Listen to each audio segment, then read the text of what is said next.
Ako si Raymond Salutilio, supervisor diri sa farm ni Maria Gia Rebellami, Paligi, Padada, Davao del Sur. Plantation diri 5 hektaryas ni, then ang among produkto diri pang export yun ni siya. Ang amuang buyer is spot buy niya, gina-deliver na to ni sa China.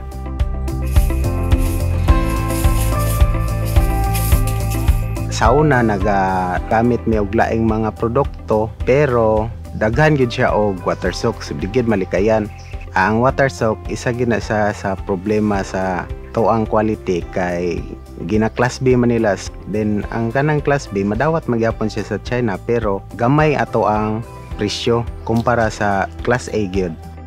Kung may affected na nga to ang saging o damage sa banana flower thrips, mo resulta na siya diha og cork scab or kanang ginatawag na to og water soak. So kanang si water soak mo nang damage niya while naka-stay si thrips didto sa sulod. Kaya ang abilidad ni thrips, ang iyang trabaho magsigil kit kay tungod ang environment init, so mangita siya sa sulod, dito siya sa sulod.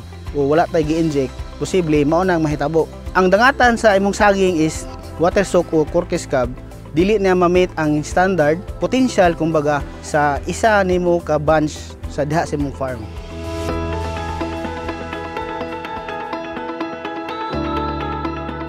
Sukad paggamit na ko anang abid, kuha na gid siya, naagid ko nakita nga improvement nga ni reduce gud amo ang class B.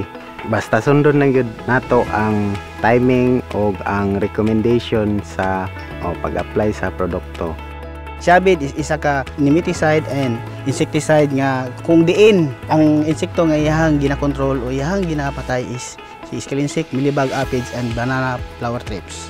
Gina-apply sa through bud injection. So nagahalo tag 2 ml to 3 ml per liter, tapos ato na siyang gina-inject sa bud sulod sa tulo ka cycle or tulo ka adlaw sa kada semana. So sa natay ginaingon nga first cycle mo na ang imong area i-cycle mo og Lunes, then Miyerkules, and then last is Friday or Saturday. So the age of 30 to 50 bud emergence, diha na musulod ang atong kalaban nga mao si banana flower thrips, which is kada nga time is luag na ang iyahang bracts. So naatay second control ana, which is ang atoang bunch spray. So pwede na to gihapon gamiton si Abid 2 ml to 3 ml per liter through bunch spray.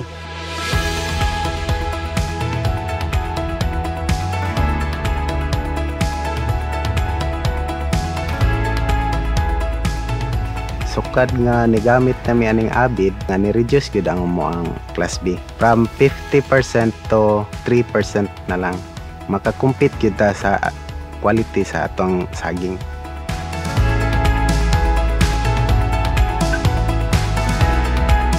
So dili na gyud namo ni walaon sa among rotation sa chemical sa pang BI. Kailangan karon guwapa gyud ay mohang quality sa imong saging. So akong gina-encourage ang mga growers nga mogamit kita aning abid.